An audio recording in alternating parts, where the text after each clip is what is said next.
Ta. This is Ami Music. Manotice ninyo nga ang atong piano, di ba? Duha ka klase ang color, black and white. Then ang white, ang spacing sa white, unsa man sila? Close. Dikit kayo. Pero ang black, unsa man? Salang-salang na ay tulo, duha, duha, tulo, duha, tulo, duha. Sapaw rin eh. Duha, tulo, duha, tulo. Okay. Mao na ang nganong importante nga tun-an ninyo kay aron ma-locate nato ug asa ang pinakasentro. So ang sentro nga duha ka itom, ngitaon nimo ha, diri sa ako ang piano bi 1 2 3 4 5. So tulo ka set nga tagurha. So ang katungaan na is lima. Lima ka set. Ang katungaan na is 1 2 3. So na ako diri kinahanglan paglingkod nimo sa piano, naagi ka sa center anang duha ka itom diha.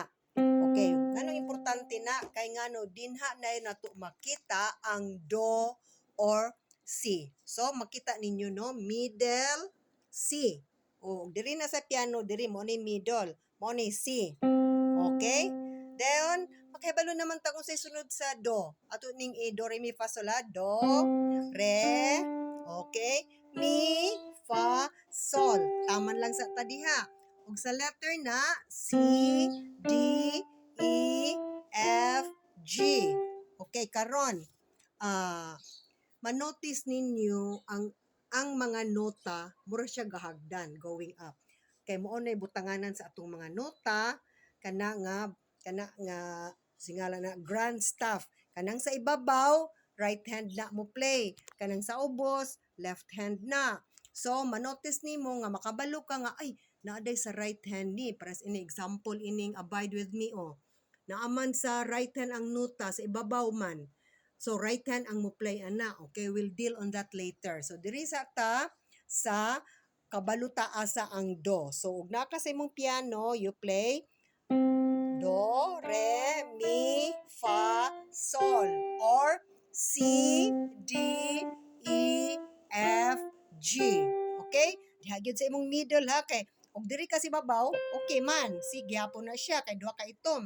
Pero taas na iyang pitch.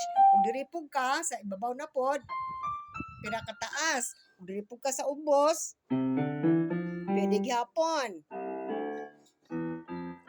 Pero ang sentro gyud sa imong range of voice nato nga diri gyud ining tunga-tunga nga voice. C, D, E, F, G. O dito, C, D. Diba? Taas kayo. Diri pod. C, D. Okay. So, mauna ang first nga lesson karon. So, next time na po ta. Okay. Bye-bye.